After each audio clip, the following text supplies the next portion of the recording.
Maglinis ako dito sa bahay dito. Aayusin ko ito. Magpupunas ng mga buong bahay. Naglinisin ko yan. Kasi kusina, pagka sa labas, aayusin. Punas-punas sa mga sahig. Kaya linisin ko.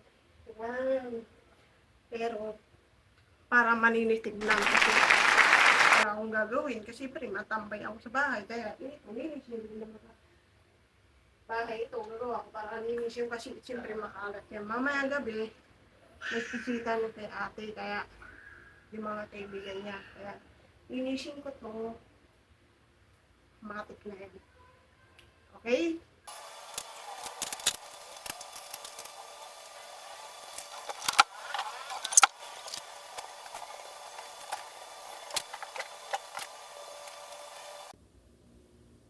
Maayos na yan. Kasi, ito yung malaki karton.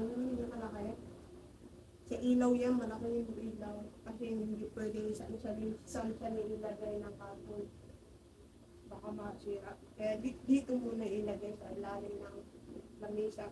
Yung katabi ng kasi sa next time, papaayos yung malaki. Yung ilaw. Pero maayos yung area. Okay? Ayaw mo na ako. Okay na, bye. Thank you for watching.